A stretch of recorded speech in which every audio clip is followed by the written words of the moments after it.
Welcome to Good Morning Hospitality, your one-stop shop for the latest news, noteworthy trends, and thought-provoking discussions across the industry.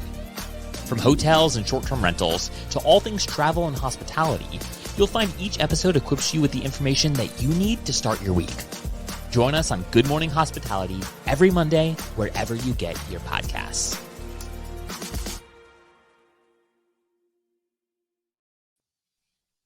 Hello, Jamie. Happy Monday.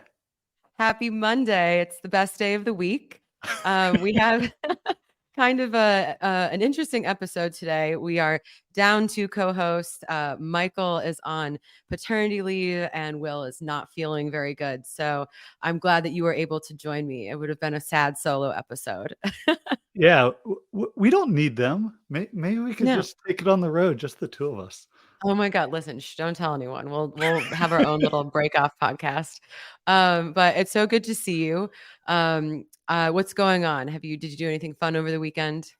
Yeah, so I've been on the road the past 3 weeks traveling. I was in Denver, then Barcelona for a week, then Vegas last week for Verbo's Explore Fest, and then took the kids camping over the weekend. So just nice easing into fall. Yeah, like real slow, real nice and calm. Well, I'm actually in Brașov, Romania right now. So it's 5 p.m. for me. This is kind of an evening podcast this time. And this is a vacation just for a vacation. This is not tied to a conference or work or a wedding. So it's pretty nice. That is nice. And when's the last time you've just taken a vacation and not tied it to something to do with work? Probably, a while ago. I did like some stuff with my family, but I haven't gone on like a vacation. Actually, no, you know what? That's a lie. I went skiing in March. So, but I think I'm just doing so much wedding and work travel that it feels like it's been a long time, but there's no sad violin playing for me. So it's all good, but I'm here and then in Istanbul. So 2 places I've never been. So it's nice to kind of get some new countries on the map. Yeah, absolutely. Awesome.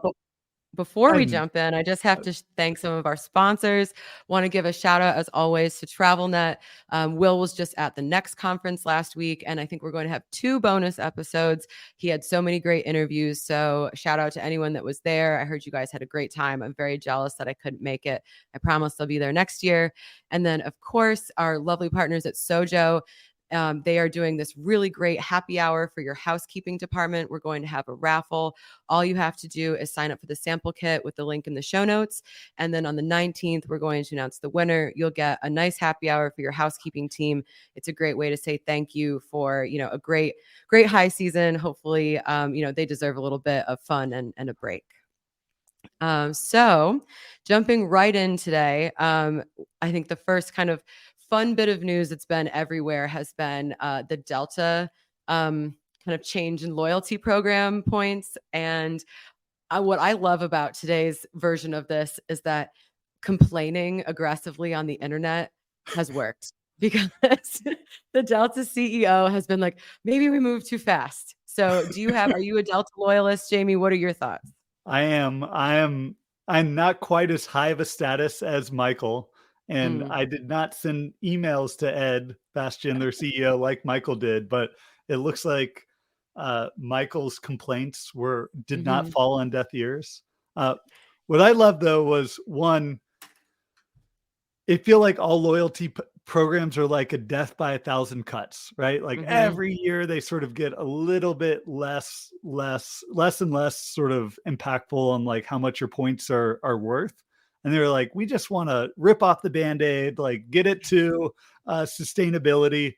And then like the clawback of like, maybe we shouldn't have ripped off the Band-Aid so quickly and removed so much all of a sudden. Yeah, exactly. You have to like slowly take away things so we don't notice, because now everyone's like, oh my God. I mean, listen, I get it, because he says it like when everyone has access, like it's not exclusive, like when everyone's exclusive, no one's exclusive, which I get. But I mean, it's just like, it was such a like blatant, I don't know, money grab. Or I mean, it's not even based on how much you use the product. So I just thought that was so funny because my Instagram feed, I don't know if it's just like the people that I'm friends with, but like so many people were like enraged. And I was like, you know what, no matter what's going on in the world, you know where people's priorities lie when they're like, I can't get into the Sky Club now. And as someone who frequently travels and uses lounges, I would also be upset. Yeah. Unfortunately, being based in Miami, I'm tied to American. I can't be a Delta brat, but I would be pretty upset if my lounges got taken away. So I understand. Yeah, no, I was actually pretty upset too because my lounge access would have been cut pretty significantly, and You can't have that.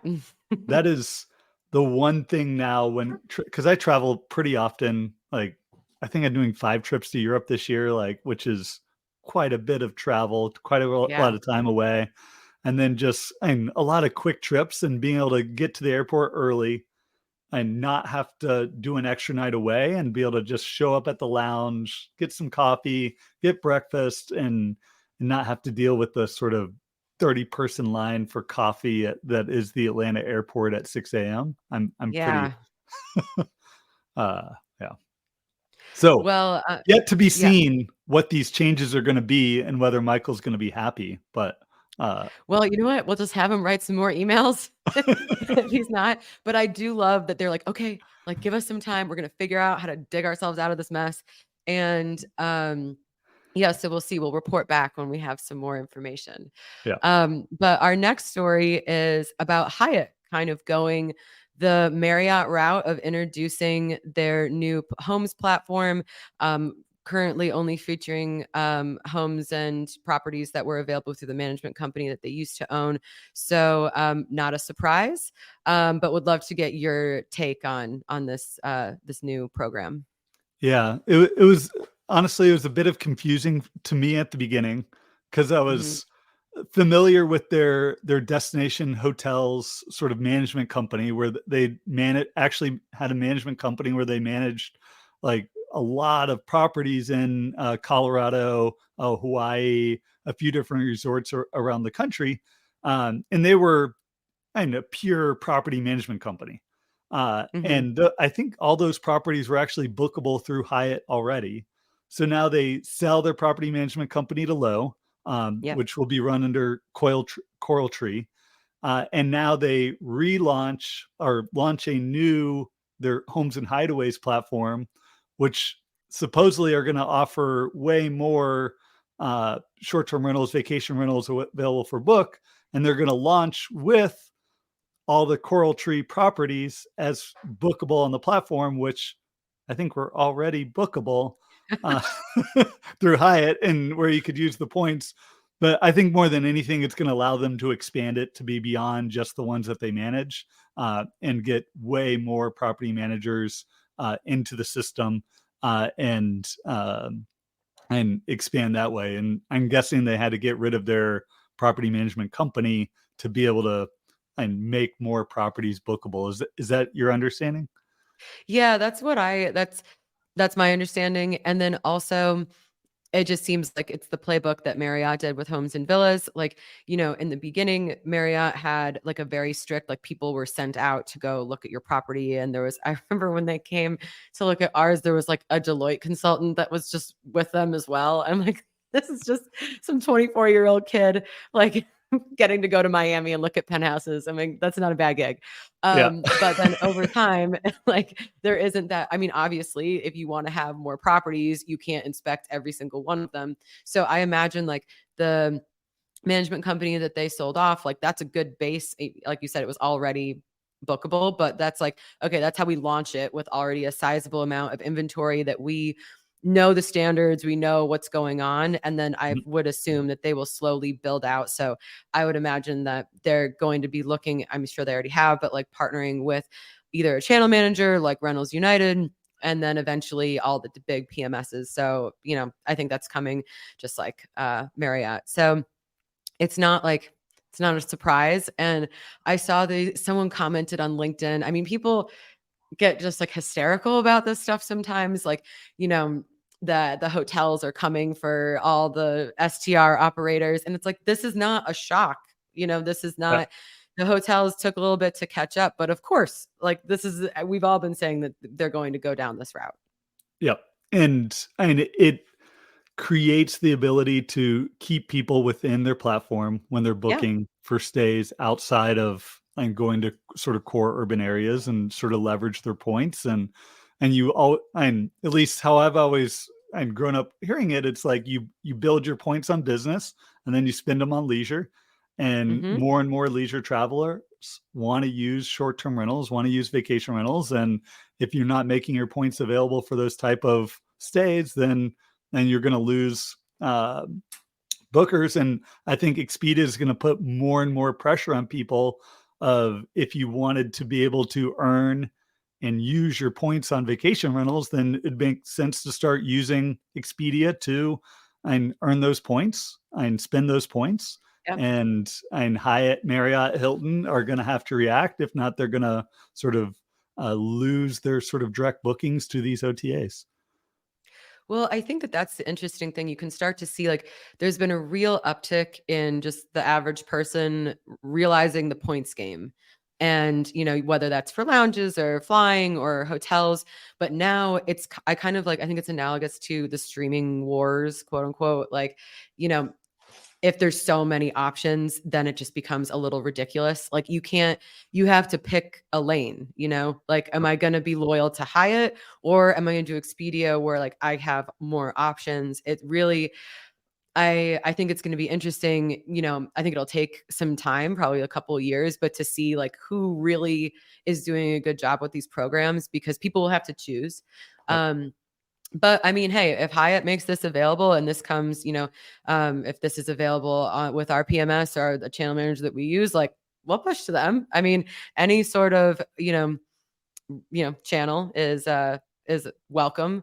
I do think as an operator, something we've seen with Marriott is that because they don't allow you to brand your property or say like, hey, this is for us, like a roamy property, Yep. guests don't necessarily realize that it's not like a Marriott property. Yep. And so we have a disconnect between what the guests expecting and then what we actually offer. And I feel like that's going to be a similar thing with Hyatt. Like people are expecting that. So I'll be curious to see kind of how they handle the operator like vendor relationship because that can be always a little tense. Yep. And we'll see. And I think we'll see maybe in Verma if Hyatt has a team at the conference sort of looking to sign up more property managers, actually expand it. And I'm excited to talk with the Hyatt team and see what their plans are. And it brings one more company into the space of trying to figure out search between hotels and short-term rentals. Yeah. And I don't think we've seen anyone sort of crack the nut. And I think we've No. all been waiting for Expedia to be able to do it with Vrbo. And it still feels like Marriott Homes and Villas is a separate thing within the Marriott family. And you can go to their separate site and find vacation rentals there, but it's not sort of part of the core search when you go to Marriott.com. And then and we're seeing Google attempt it. And I'm seeing more and more when I'm just randomly searching for a hotel on Google, I'm starting to see short-term rentals pop up. And like, is Google going to be the one that sort of cracks the nut and sort of finally gets people to compare hotels and short-term rentals on a one-to-one basis within the same search? I really kind of hope not. Like, I feel like it probably is the most likely option, but there's a couple of things. First, I think that even though it is potentially perceived as a bit threatening when you have a big hotel brand like Hyatt come into the space, it continues to legitimize the industry. And competition, I think, is good. It makes us all like we are all going to have to standardize and professionalize and all of that stuff. And I think what's also interesting is that runs contrary to what Brian Chesky at Airbnb, like he wants everything to go back to like the individual host. And like, I understand that the romanticizing of that whole that whole experience, I totally understand. And honestly, that's something I kind of love about some of the places that I've stayed. But realistically, in order, like we've passed the kind of mom and pop stage, the nostalgia stage, like these are big companies that are getting into the space, and it's whoever is the most creative and the most aggressive. And I actually think the one that treats their vendor and their supplier partners the best, that's going to be the brand that wins out in the end. Yeah, and then I think the other piece of it, and we'll get to Airbnb in a second, is it's more and more companies going off of the property manager inventory. So you've Yep. got Vrbo, and big part of their inventory is from the large property managers, Booking.com, Marriott Homes and Villas, now Hyatt, Google, and working with large channel managers to sort of bring that inventory. And it makes the inventory that Airbnb has that exclusive to them, sort of the individual hosts. And it may be creating more and more moat for them of, is anyone going to actually try to get those individual hosts to sign up to other channels?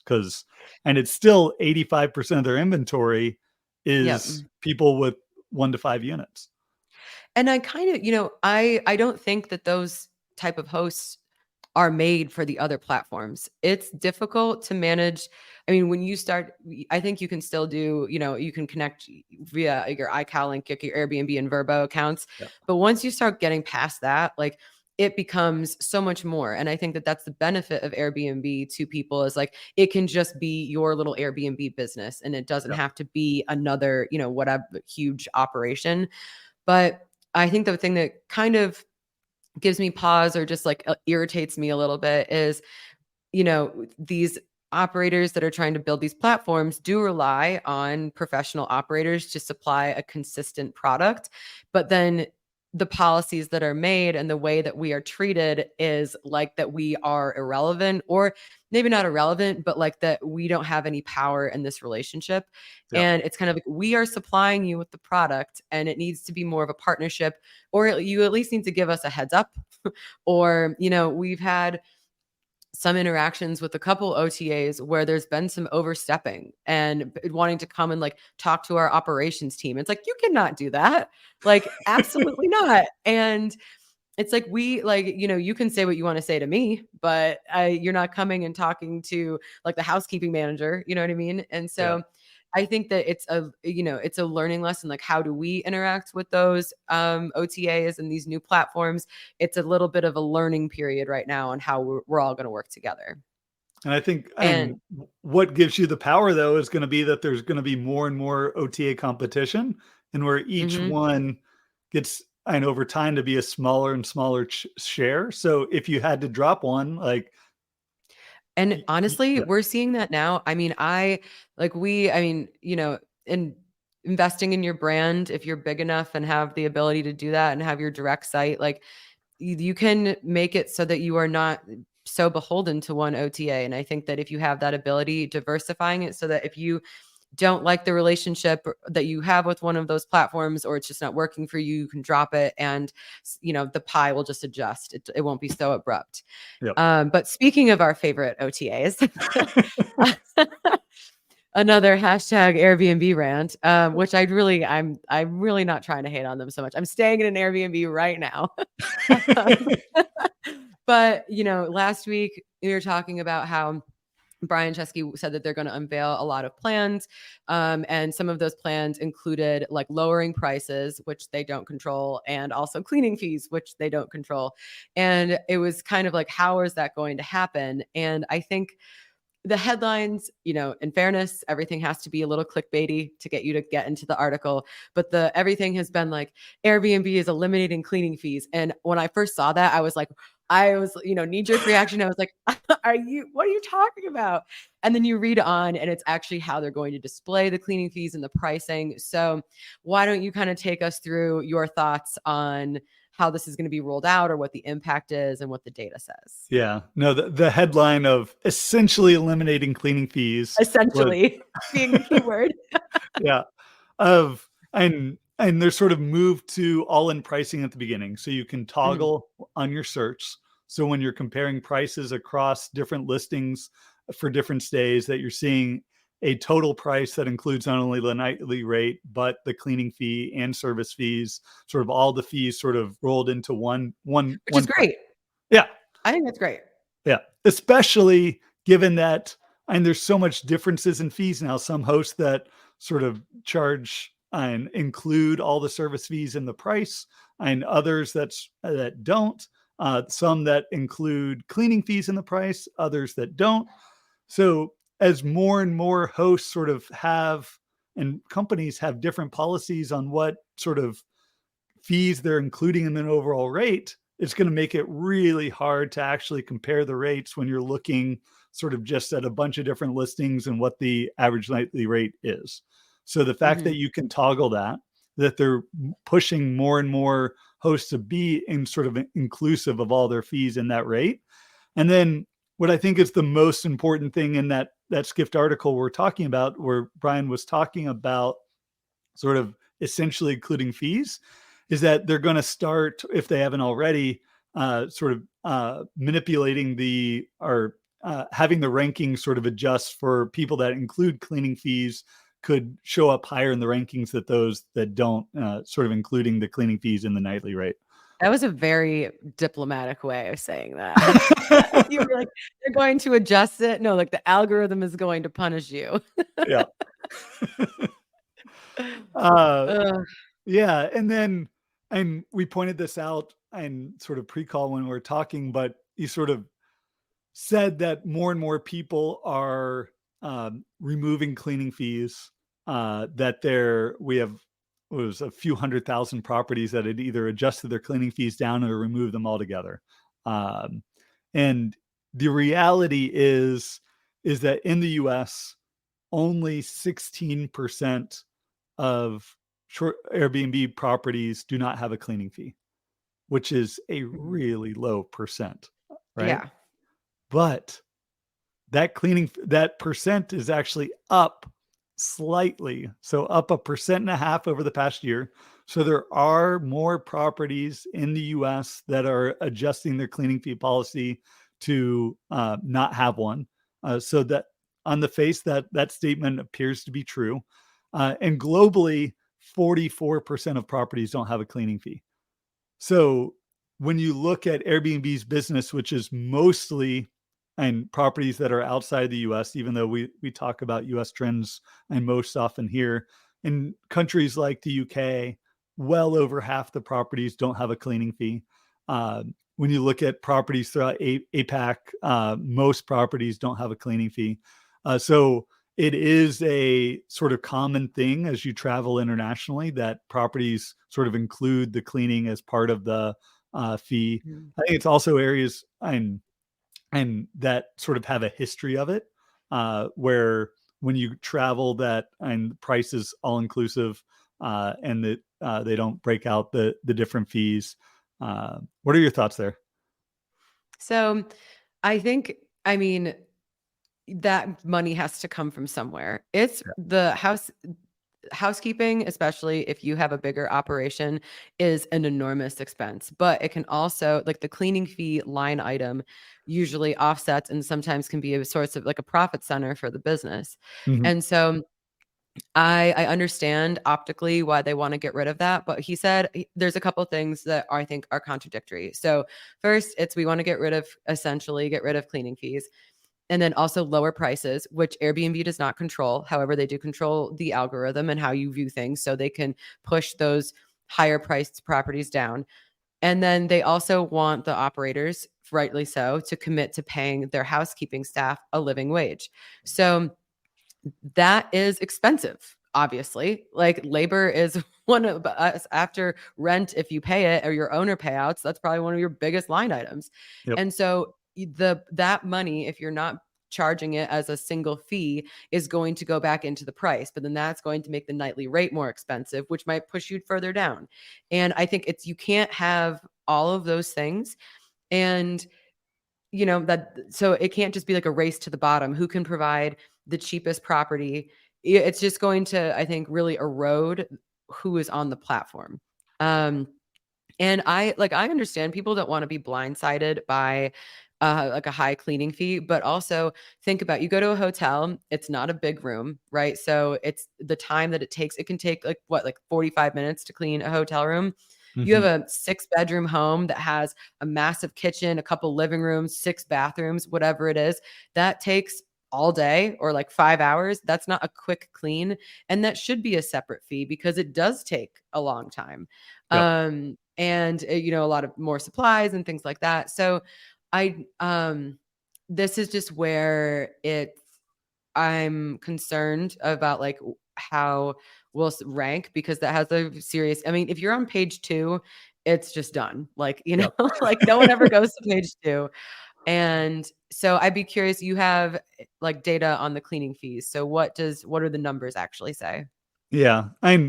One thing where I'm interested in you and hearing your opinion though is your type of inventory that you have at Romy is probably the most conducive to be able to cut out cleaning fees or include cleaning fees in the overall price. Mm-hmm. Because I'm suspecting that you already have relatively short stays. Like you're not getting people booking for a week or 2 weeks at a time, or that's not the majority of your stays. Correct. Because and then that you're operating within a building so you can get some efficiencies of not having to have your cleaners sort of drive from property to property to property, where that just overall increases the cost per clean. Where if someone does have like their properties sort of all throughout a market, they've got to send each cleaner to each property separately, and that does add to the cost, add to the time. When we talk with hosts and obviously at AirDNA, we have a pricing tool where and people are trying to figure out what they need to do to sort of go to all-in pricing. All right, I've got my average cost per clean. I've got my average length of stay. Am I just gonna divide my average cleaning cost by the average length of stay and sort of bake that into the rate? Or is there something else I should do to make sure I'm sort of covering the cost? How would you guys think about it if you were gonna do it? Yeah, it's just funny because we like recently kind of we're like revamping our like the actual pricing of the cleaning fees. I think it really gets kind of tricky because while we do have mostly full building multifamily in New Orleans, everything is really in the same neighborhood. Basically, it's very efficient. In Miami, it's very spread out. It's like from Fort Lauderdale down to Coconut Grove, if anyone's familiar. It's like a huge geographical area. So there Mhm. is still wasted time in traffic, and Miami traffic is hellacious. So there is that component. I think that we would do something like, divide the average length of stay and, divide the cost through there. But I mean, it would just be for that one channel. And Mhm. so I think that what and I haven't had a lot of time to really, mull through the details, but like on our P&L, the cleaning fee revenue is a line item that we look at. And so you would be taking out like a big chunk of that from our Airbnb revenue that like quote disappears, but hopefully that's reappearing back in just like the nightly revenue line. Right. Um, and I think it just becomes a little bit more, how we look at our reporting would be different. And then also, I feel like we would lose just because we have whole buildings. I mean, some of those units are 4 bedrooms, like they're not all small. And so I'm just worried that we might lose on that play. So, Yeah. well, Yeah, and I suspect that a lot of people that do sort of switch to all-in pricing, while they might see it maybe a little bit of bump in the rankings, if guests aren't sort of toggling to all-in fees, they're seeing you with a significantly or they're seeing that property with a significantly higher rate compared to the others, and then aren't seeing the sort of all-in price till they get to the end with that other property. And mhm. yes, you get the surprise, but is that enough that those properties are still getting the bookings? Like that's something and we can probably look into and report on in the future. Yeah, and I think one thing what we like to do a lot with really any kind of new policy is we A/B test. And so we're in a fortunate position where we can do that, and we can do that on like a listing level or a building level, market level, whatever. So I would say that if you are an operator that's in that position, test it out and see. You might be surprised with what you find, and then you can always switch back with whatever you've done. But I do, as much as I always one of our core values is being adaptable. And I think that a lot of times we are, but I can feel myself really like bumping up against the wall sometimes with all of these things because there's so much going on. I think any operator can relate to that. You're just like your day to day is a lot. And you're like, we have this one process and it's working really well. And then they're like, oh, I guess we have to redo all of that now. Great. So I guess we'll see. I will be interested to see what the data shows about how the algorithm impacts, like whether your cleaning fees or what your pricing is. And then, I know that the big Airbnb release is in November at some point, but I really hope that when they do that release, that there is a lot of guidance on, what is like exactly what the details are, because I think that when you just have this one interview and it's kind of vague, that's what scares people, because there's no real answer. Instead of like, here's like the 12 exact things that are going to happen or whatever it is, even if you don't like what that is, you can be prepared to know exactly what's going to happen. So what you're saying is you'd love a preview, and that. Yeah, I'd love a preview. So Brian, if you're listening, I know you're a weekly listener. Please let me know. And yeah, so, well, I have had such a great time. Maybe you, Jamie and I, maybe we should just split off and have our own podcast. Don't tell the boys. I do love them. But this has been so much fun. And really quickly, just wanted to give another mention about the GMC report. This is, put together all the funding that's been in our industry. So if you're interested in signing up for that, we have our link in our show notes, or you can go directly to goodmorninghospitality.com and sign up there. And as always, we love when you tune in every week. We'll be back next week, probably with one more co-host. And again, thank you for tuning in, and we'll see you all next week. Awesome. Thanks.